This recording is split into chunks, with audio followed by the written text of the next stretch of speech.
Hola, bienvenidos al curso Electrónica Industrial. Mi nombre es Marcelo Pérez y hoy veremos el inversor puente H, pero esta vez fuente de corriente. La estructura del inversor fuente de corriente se muestra en esta figura. Aquí pueden ver que una de las principales características es que en el lado DC, en lugar de tener un condensador, que es lo que tenía la fuente de voltaje, acá tenemos un inductor, lo cual le da el nombre a la topología. Por eso se llama fuente de corriente. Ahora, para generar esa fuente de corriente, lo que usualmente se hace es conectar en el lado DC una fuente de voltaje en serie con un inductor. De esta forma el inductor es el que genera, y un inductor de un valor alto, de tal forma que ese inductor genera una corriente que es relativamente constante. ¿Ya? Podemos ver que en el caso de la carga, esta carga corresponde a una resistencia que está conectada en paralelo con un condensador. Y podemos ver también que la estructura misma del convertidor, ahora los diodos que hay, se compone de un diodo y un transistor, pero esta vez los diodos están en serie con el transistor, en lugar de en antiparalelo como estaban en el fuente de voltaje. Como pueden ver, muchas de las características que tiene este convertidor son complementarias al fuente de voltaje. ¿Ya? En el lado DC, ya vimos inductor en lugar de condensador. En el lado AC tiene condensador y resistencia en paralelo, en lugar de inductor y resistencia en serie. Y en la estructura tiene entonces el transistor y el diodo conectados en paralelo en el caso de fuente de voltaje y en serie en el fuente de corriente. De la misma forma, la operación también tiene un paralelismo con el fuente de voltaje, es complementario. Es decir, en el fuente de voltaje recuerden que no se podían encender dos interruptores al mismo tiempo de una fase porque se producía un cortocircuito. En este caso, en el fuente de corriente, como tenemos una fuente de corriente en el lado DC, esa fuente de corriente no puede quedar en circuito abierto. Siempre tiene que haber un camino para que esta corriente pueda circular.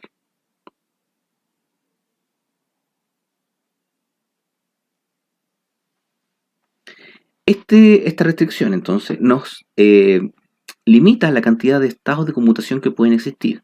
¿Ya? Y solamente vemos que pueden existir 4 estados de conmutación que los vamos a analizar a continuación. Recuerden que para hacer el análisis de los convertidores de potencia, lo primero que hay que hacer es plantear los estados de conmutación. Los estados de conmutación. O sea, ver cuándo los interruptores encienden y apagan y a partir de esa y el circuito resultante, por supuesto, y a partir de ese análisis establecer cuál es el modelo de los voltajes y corrientes en los terminales del convertidor. Entonces nosotros vamos a partir por la primera etapa, que es entonces determinar los estados de conmutación. Tenemos entonces 4 estados de conmutación en un convertidor fuente de corriente. En el primer estado tenemos que el SA1 está encendido, el SA2 está apagado, el SB1 está apagado y el SB2 está encendido. Perdón, encendido.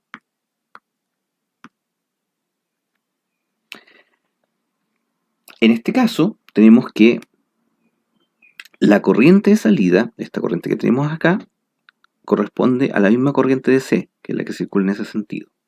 Por lo tanto, IR va a ser igual a IDC. Y el voltaje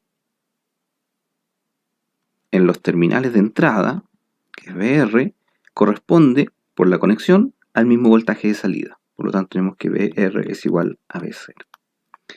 Aquí, bueno, me quiero detener un poquito para explicarles más o menos para que les quede claro cuáles son las variables dependientes e independientes que hay dentro en los terminales de un convertidor. Las variables independientes están siempre asociadas a las variables de estado de los componentes que se conectan en los terminales. Es decir, si está conectado a una fuente de voltaje o un condensador, la variable de estado es un voltaje. Por lo tanto, el voltaje no puede cambiar. El voltaje cambia solamente como consecuencia del cambio de la corriente. En el otro caso, si tenemos un inductor conectado a los terminales del convertidor, la variable de estado es la corriente, porque la corriente en el inductor, recuerden que no puede cambiar rápidamente, sino que cambia solamente en respuesta a los cambios del voltaje aplicados a sus terminales. Por lo tanto, en este caso, tenemos que en el lado DC hay una fuente de corriente, Por lo tanto, la variable DC es la variable independiente. Eso convierte a la variable IR, que está en el terminal AC, en la variable dependiente. Por eso, esa se expresa en función de la corriente IDC. Y en el caso de los voltajes, tenemos que el voltaje de salida está conectado a un condensador. Por lo tanto, esa es la variable independiente. Y la variable dependiente, que es el VR, está al otro lado del convertidor, en los otros terminales. Por lo tanto, el voltaje VR queda expresado en función de V0. ¿Ya? Siempre las variables dependientes, las variables, en este caso VR e IR, quedan en función de las variables independientes, de las variables de estado de los distintos componentes de los terminales. Bien, continuemos con el siguiente estado. En el siguiente estado tenemos que SA1 es igual a 0, está apagado el primer interruptor, el SA2 está encendido, el SB1 está encendido y SB2 está apagado, es decir, totalmente al contrario del anterior. En esta combinación tenemos que, entonces, la corriente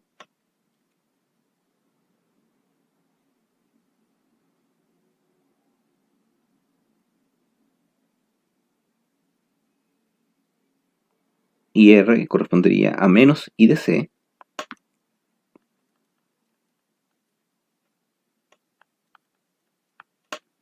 y el voltaje, que es el voltaje que tenemos aquí, VR, correspondería a menos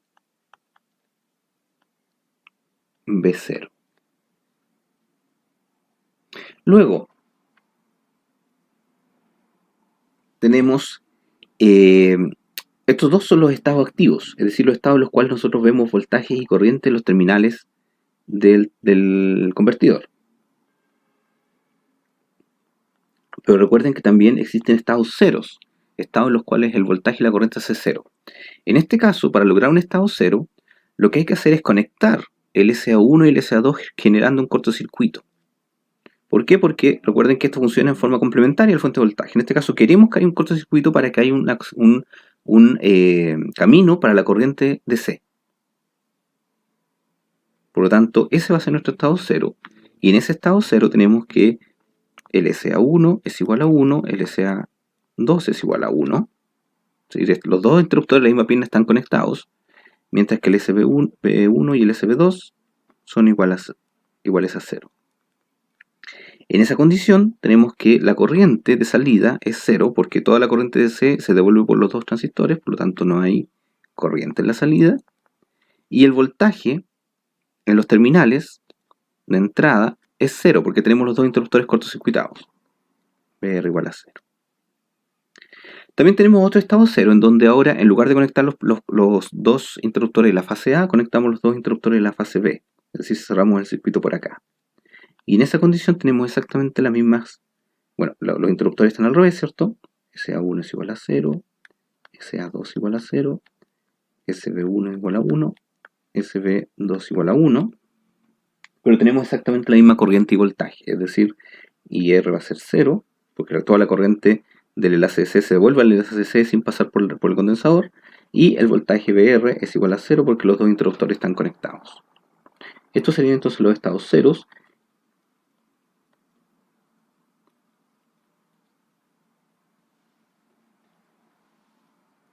Del convertidor puente H. ¿Ya? Ahora, pueden notar que en el caso del fuente de voltaje, lo que se hacía usualmente para poder cumplir con la restricción de no cortocircuitar la fuente de voltaje, era que el SA1, los interruptores de arriba, eran el negado del interruptor de abajo. Es decir, SA1 es negado de SA2 y SB1 es negado de SB2. Pero acá en el convertidor fuente de corriente no se puede hacer eso, porque necesitamos que el SA1 y el SA2 estén encendidos al mismo tiempo para generar los estados cero. ¿No? Eso quiere decir que el modelo de conmutación que vamos a tener acá es distinto. Bien, ahora, una vez que tenemos los estados de conmutación, tenemos que generar el modelo conmutado, el modelo que nos va a indicar los voltajes y corrientes de entrada en función, no en lugar de todos estos cuatro estados, sino estos cuatro estados se tienen que condensar en solamente una ecuación, o un par de ecuaciones, una para la corriente y una para el voltaje. En los convertidores de CDC, que son los que vimos en el módulo anterior, en el capítulo anterior, Esto se podía obtener rápidamente porque solamente eran dos estados. Y con dos estados era fácil saber cuáles variables estaban encendidas y cuáles estaban apagadas. Cuando tienen más de dos estados, o sea, más de un solo interruptor, que era el caso del fuente de los DCS, les recomiendo hacer una tabla de conmutaciones en donde puedan hacer un resumen de todos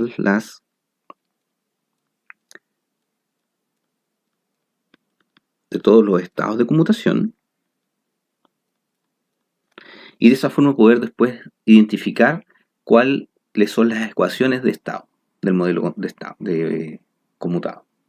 En nuestro caso vamos entonces a poner SA1, SA2, SB1, SB2 y vamos a entonces analizar cada uno de los estados y encontrar la corriente y el voltaje.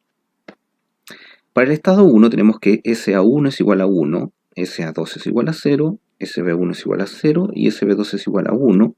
Y en esta condición la corriente de salida es IDC y el voltaje de entrada es B0. En el estado 2 tenemos exactamente lo contrario, es decir, 0, 1, 1, 0. Y tanto la corriente como el voltaje son negativos. Menos IDC, menos B0. Ya me había equivocado en el signo al escribirlo anteriormente. Luego tenemos los estados 0. En los estados 0 tenemos que toda la pierna A está encendida, la B está apagada, y en ese caso la corriente y el voltaje son 0.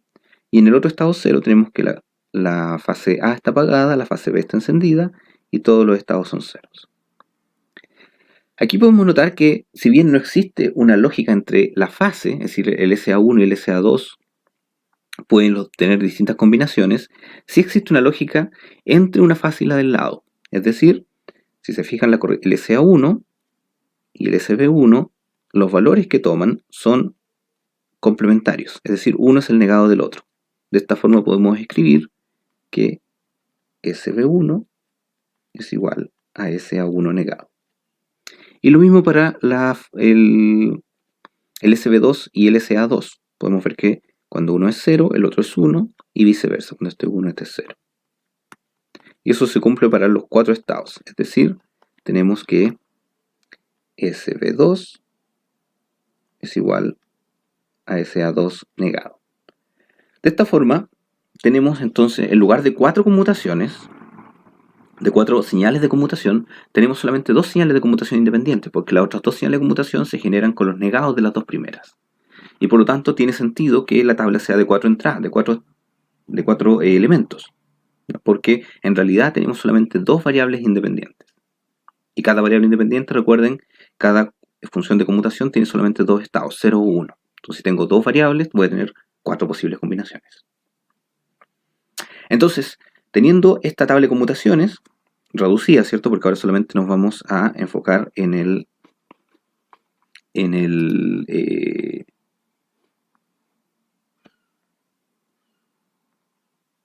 perdón, nos vamos a enfocar solamente en los estados SA1 y SA2, ¿cierto? El SB1 y SB2 no lo vamos a considerar. Entonces podemos plantear las ecuaciones del modelo continuo. Y ese modelo continuo, perdón, el modelo conmutado. Y ese modelo conmutado nos queda de la siguiente forma.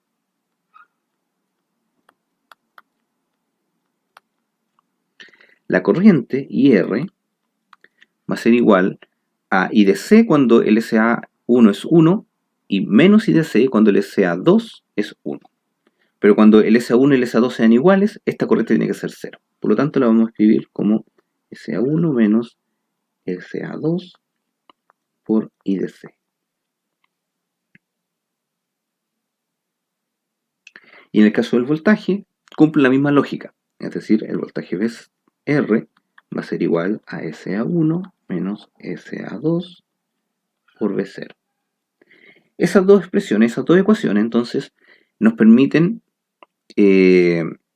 representar al convertidor en cualquiera de los cuatro estados de conmutación. Por lo tanto, ese es nuestro modelo conmutado. Para ver un ejemplo de esto, vamos a considerar una modulación cuadrada. Es decir, vamos a considerar que el SA1 y el SA2 son dos señales cuadradas que son las que se muestran en las dos primeras figuras del gráfico, aquí y acá. ¿Ya? En esas dos, entonces, al hacer combinación de esas dos, vamos a ir pasando por los 4 estados de conmutación. En el primer estado de conmutación, que es el estado que tenemos entre 0 y ese punto, tenemos que LSA1 y LSA2 son 0. Por lo tanto, estoy en el último estado, que es un estado 0.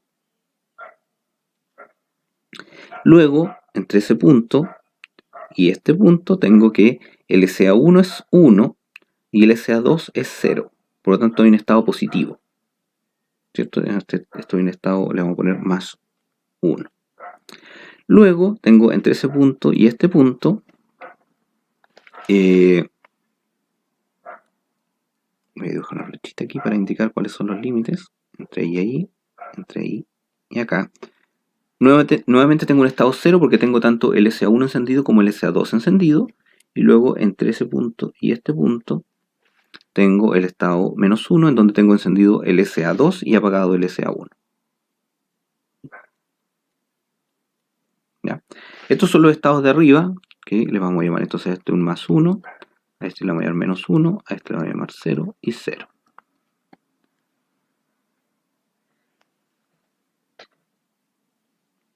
Bien, veamos qué pasa con el convertidor entonces en estos estados de conmutación. En el estado positivo, vamos a partir con el estado positivo, tenemos que el LSA1 es 1, el LSA2 es 0, como lo pueden ver aquí. Vamos a considerar que la corriente DC es constante. Ya usualmente el inductor es suficientemente grande para considerar eso. Y por lo tanto tenemos IDC constante. Y eso quiere decir que la corriente IR, la corriente que va alimentando al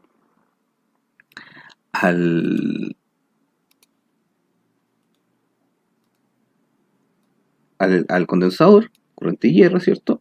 Va a ser positiva, porque tengo encendido el primero, el de arriba y el de abajo.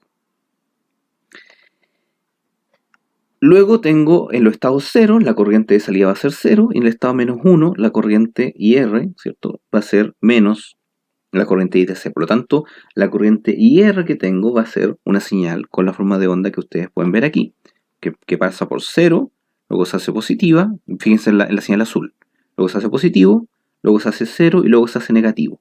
Y vuelve a repetirse el ciclo. En esa condición, entonces tengo que el voltaje reacciona a esta corriente IR con respuestas de primer orden. ¿Por qué? Porque este circuito que tengo acá al final, ¿cierto? Es un circuito RC. Por lo tanto, si yo le aplico una corriente constante, la respuesta del voltaje va a ser una respuesta de primer orden. Y efectivamente ustedes pueden ver aquí, en B0, tengo una respuesta de primer orden, de subida, luego de bajada, luego de subida. La señal, el voltaje de salida, ustedes pueden ver entonces que es una serie de respuestas de primer orden y es bastante más sinusoidal que lo que nosotros teníamos en el fuente de voltaje, porque en el fuente de voltaje recuerden que era una señal conmutada. Aquí no, acá el voltaje de salida es una señal continua, no es conmutada.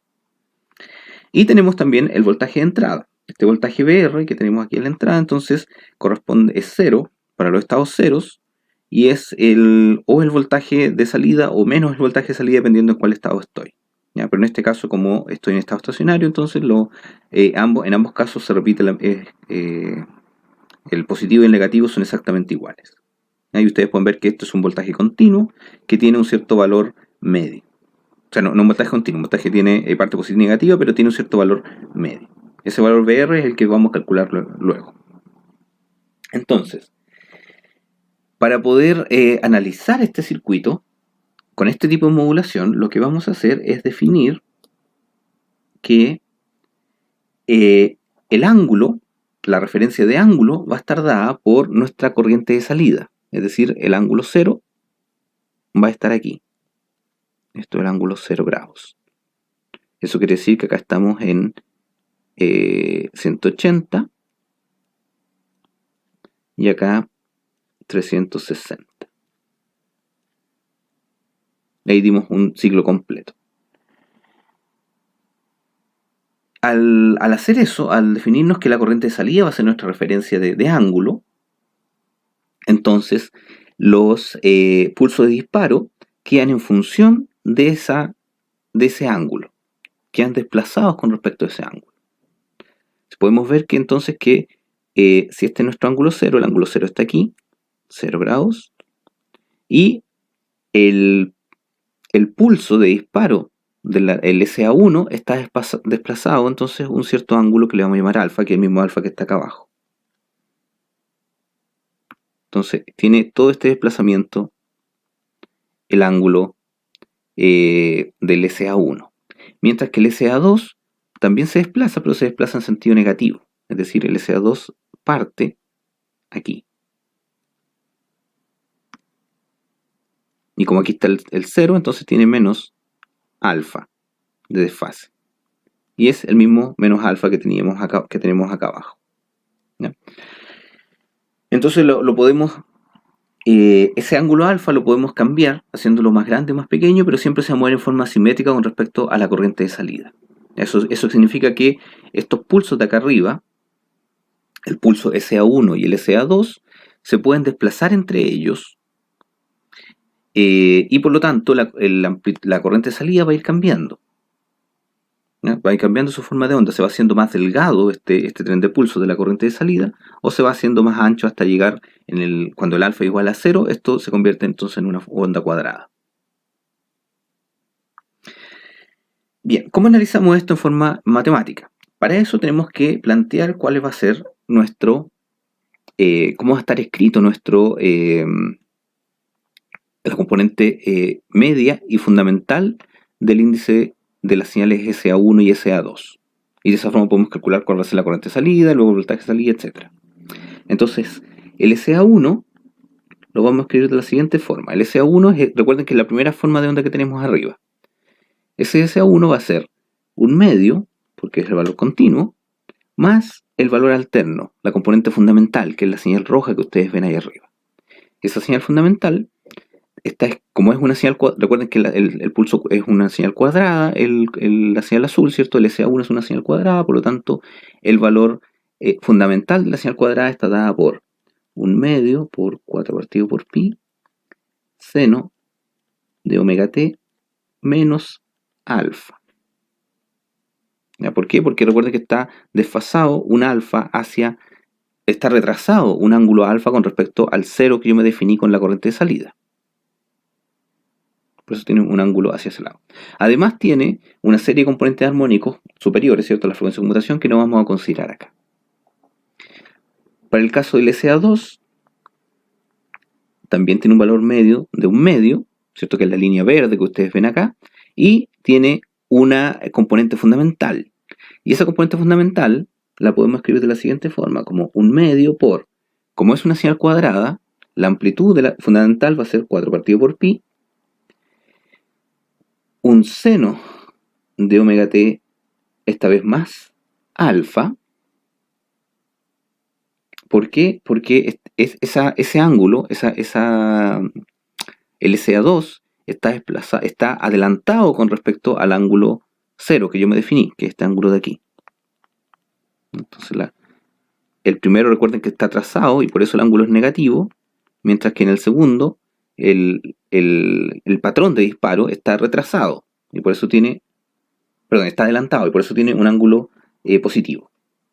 Pero además tienen que fijarse que el pulso en la señal sinusoidal, ¿cierto?, está al revés, porque el pulso parte en 0 y luego se hace positivo, mientras que el otro partía en positivo y se hacía negativo. Por lo tanto, la señal, el signo de esta señal es negativo. ¿Ya? Así que voy a escribirlo arriba para que quede más directo, ¿cierto?, la expresión. Esta SA1 es la expresión de ese pulso de cuadrado, mientras SA2 que tenemos acá correspondería a la expresión de ese pulso cuadrado. Solamente la componente media y la fundamental. No estoy considerando el resto de los armónicos. ¿Ya? Entonces, como tenemos esos dos, lo que tenemos que calcular ahora es la función S, que está dada por SA1 menos SA2. ¿A qué corresponde esa función S? ¿O para qué nos sirve calcular esa función S? Porque es la función que va a multiplicar luego a el modelo conmutado. El IR va a ser S por IDC y el BR va a ser S por BC. Entonces nos interesa saber cuál es esa resta, y esa resta le vamos a llamar S. Y esa respuesta está dada por lo siguiente. Entonces, si reemplazamos SA1 y SA2, nos queda un medio más, ahí voy a reemplazar inmediatamente 2 partido por pi, seno de omega t menos alfa, menos un medio más 2 partido por pi, seno de omega t más alfa. Los valores medios se van a cancelar, entonces ya no tenemos, en el S ya no va a quedar un valor medio, y eso se puede ver en la corriente. Ustedes pueden ver que la corriente no tiene un valor medio. Y vamos a escribir los senos en forma extendida, es decir, aquí nos queda 2 partido por pi, seno de omega t, coseno de alfa, menos coseno de omega t, seno de alfa, más seno de omega t, coseno de alfa, más coseno de omega t, seno de alfa. Eso es simplemente extender las dos ecuaciones que tenemos arriba, el seno de los argumentos. Y aquí podemos ver que los cosenos se van a cancelar, y por lo tanto, y los senos se van a sumar. Tenemos dos señales que son seno omega t y coseno de alfa. Por lo tanto, esto me va a quedar que el S es igual a 4 partido por pi por coseno de alfa por seno de omega t.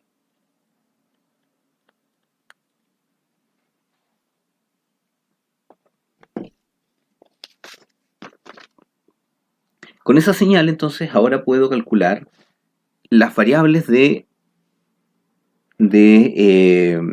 corriente y de voltaje del convertidor. Partamos calculando la más simple, que es la corriente IR. La corriente que tenemos aquí, que es la corriente de salida del convertidor que va hacia el condensador. Ahí la pueden ver, la corriente que va hacia el condensador. Esa corriente, por la expresión que tenemos arriba, está dada por IR es igual a S por IDC. Vamos a considerar que IDC es constante, por lo tanto nos queda 4 partido por pi por IDC coseno alfa seno de omega t. Y a esto les vamos a llamar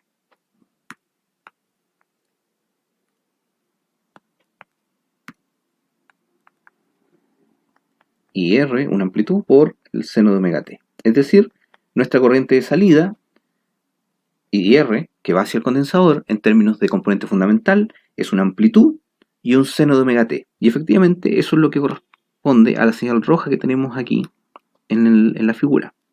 Es una amplitud dada por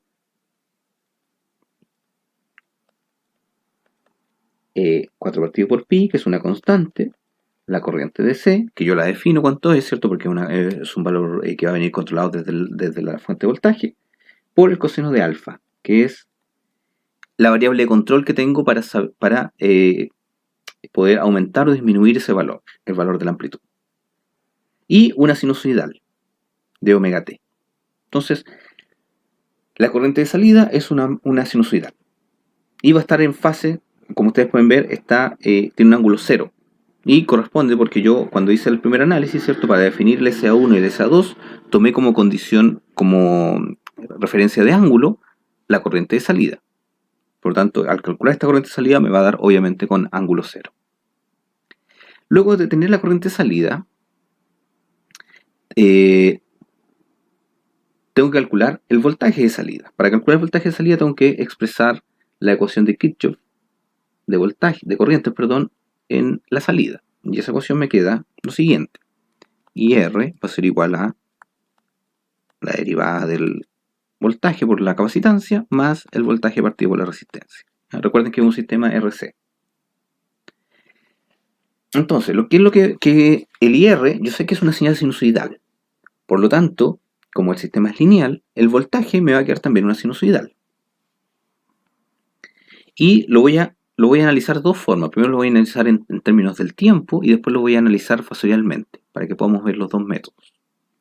En términos del tiempo, voy a definir que el voltaje V0 entonces va a ser una amplitud V0, que la tengo que encontrar, ¿cierto? Por un seno de omega t menos phi. que ese ángulo también tengo que encontrarlo, que es el ángulo que va a tener este voltaje con respecto a la corriente, ¿ya? Ahora, ustedes pueden ver que efectivamente en la forma de onda del voltaje está el valor fundamental, que es el rojo que se dibuja abajo, tiene una amplitud y tiene un ángulo con respecto a la corriente, que es la corriente parte aquí en cero, entonces el ángulo está aquí. Este es phi. Al hacer esta definición, entonces al definir esto de cero, puedo reescribir la ecuación de arriba y me queda IR seno de omega t es igual a la derivada de el B0, es decir, C por omega B0 coseno de omega t menos phi más B0 partido por R por el seno de omega t menos phi. Esta es una ecuación en el tiempo, por lo tanto, tenemos que separar los cosenos y los senos para dejarlas expresadas en una componente que está alineada con el seno y otra que está alineada con el coseno, y de esa forma hacerlo independiente del tiempo. Para eso entonces expresamos el coseno y el seno en términos, lo extendemos, ¿cierto? Nos queda entonces aquí omega c b0 coseno de omega t coseno de phi más omega c b0 seno de omega t seno de phi más b0 partido por r seno de omega t coseno phi menos b0 partido por r coseno de omega t y seno de phi. Bien, esta ecuación, ¿cierto? Recuerden que todo esto igual a ir seno de omega t. Esta ecuación tiene entonces componentes que están alineados con el seno y con el coseno. ¿Y qué es lo que se hace? Se separa en una ecuación que está relacionada con los senos y una relación que está relacionada con los cosenos. Entonces, si sacamos los factores comunes de seno, que sería este y este, nos queda la siguiente ecuación. IR es igual a omega c b0 seno de phi más b0 partido por r coseno de phi. Mientras que la otra ecuación, es la que está relacionada con los cosenos de omega t, nos quedaría 0, porque no hay coseno en el lado derecho y izquierdo de la ecuación, nos quedaría omega c b0 coseno de phi menos b0 partido por r seno de phi.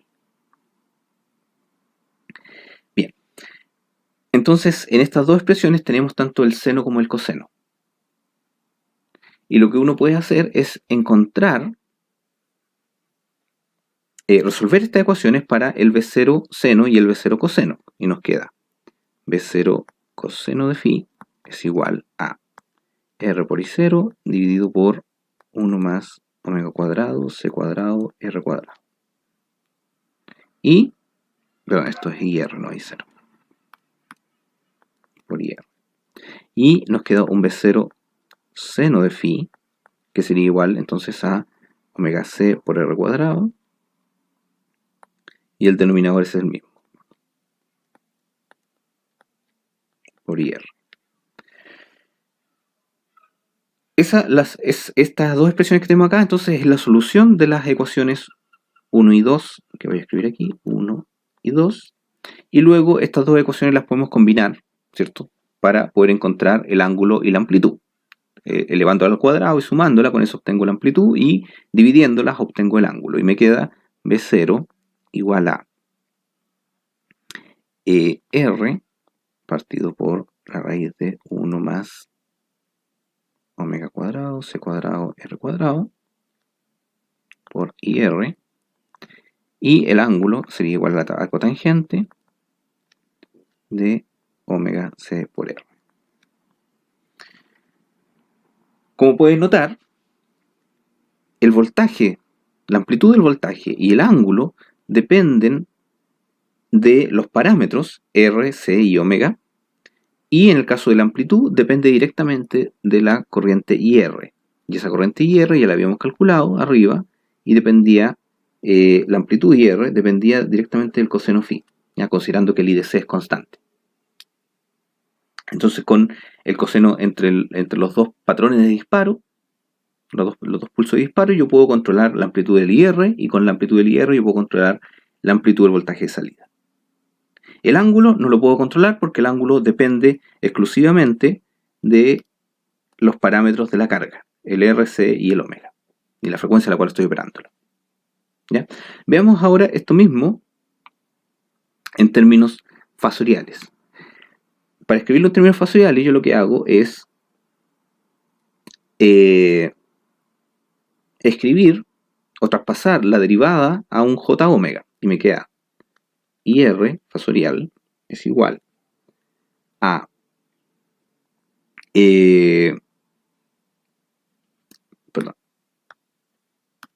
IR ángulo de 0. Recuerden que en fasores tenemos que tener amplitud y ángulo.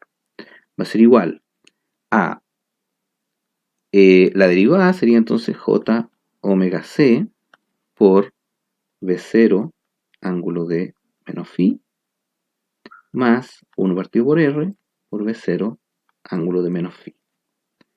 De tal forma que v0 ángulo de menos phi va a ser igual a IR, como tiene ángulo 0, solamente la amplitud, dividido por 1 sobre r más j omega c.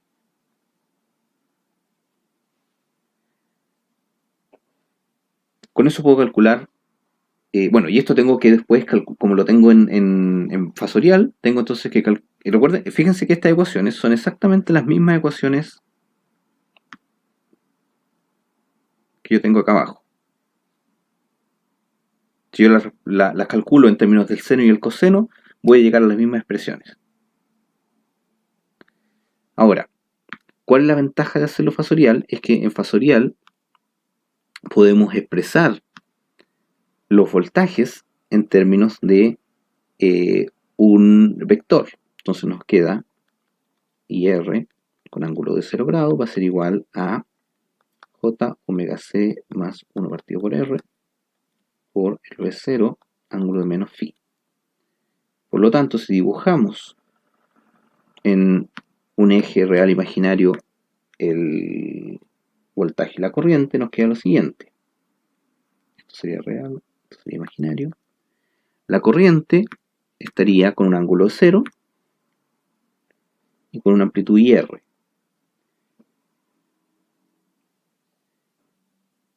Esa corriente entonces produciría un voltaje que tiene una amplitud V0 con un ángulo de menos phi. Y ese voltaje V0 tiene dos componentes. Tiene una componente que está asociada a la resistencia, ¿cierto? Que la voy a dibujar por acá. Este sería el voltaje V0 asociado a la resistencia. Y un componente que está V0 asociado a la reactancia en realidad, porque J es omega C. Con esos dos componentes yo puedo entonces calcular el voltaje salido. ¿Ya? En este caso, en el caso de los inversores, no tiene mucho interés porque el ángulo phi, ¿cierto? El ángulo del voltaje es constante, depende solamente de la carga, pero en el caso de los rectificadores sí tiene sentido dibujarlos en forma fasorial, porque de esa forma tenemos la relación o la relación en la cual la corriente controla el voltaje. Y si podemos generar un voltaje y corrientes en fase. Bien, con eso entonces tenemos ya la corriente de salida, tenemos el voltaje de salida, y ahora vamos a calcular el valor medio del voltaje de entrada, ese voltaje VR que tenemos aquí.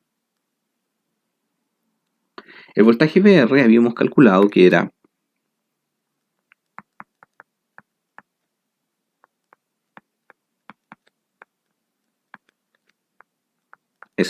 S por el voltaje de salida. Pero esta vez sabemos que tanto el S como el voltaje de salida son señales sinusoidales. El S, recuerden que es 4 partido por pi por el coseno alfa seno de omega t. Ese no tiene ángulo, el S, es con ángulo 0. Mientras que el voltaje de salida sí tiene un ángulo, que está dado por B0 seno de omega t menos phi. Recuerden que habíamos definido el B0 y el ángulo, el voltaje de salida como un B0 y un ángulo, y ese B0 y ese ángulo son los valores que tenemos inmediatamente arriba, calculados. Ahora, tenemos una multiplicación de dos señales seno, y eso corresponde a, vamos a sacar el factor común primero, el 4 partido por pi, por B0, por el coseno de alfa, y la multiplicación de dos senos nos da un medio, coseno de la resta, es decir, le sacamos el omega t, nos queda solamente phi, menos el coseno de la suma, es decir, 2 omega t menos phi. Como queremos calcular el valor medio, no nos interesa el segundo armónico y tenemos que el voltaje BR, la amplitud del voltaje BR va a estar dada por 2 partido por pi, B0 coseno alfa. El B0 ya lo habíamos calculado anteriormente, coseno alfa, coseno phi. Entonces tenemos que el B0 lo habíamos calculado anteriormente, el phi lo tenemos calculado anteriormente y el alfa es nuestra variable de entrada, con la cual el ángulo entre los dos pulsos de disparo y por lo tanto el ángulo en los cuales nosotros podemos controlar el voltaje de salida. Bien, con eso entonces podemos identificar completamente cuáles son los voltajes de salida, las corrientes de salida IR, el voltaje de salida B0, aquí lo voy a ir dibujando, el voltaje de salida B0 y el voltaje de entrada BR, en función de la corriente IDC, en su valor continuo, ¿cierto? Porque vamos a considerar que es constante, y el ángulo que había entre el disparo SA1 y SA2. Por lo tanto, con eso caracterizamos completamente cómo funciona este convertidor. Bien, con eso terminamos el módulo de hoy. Muchas gracias.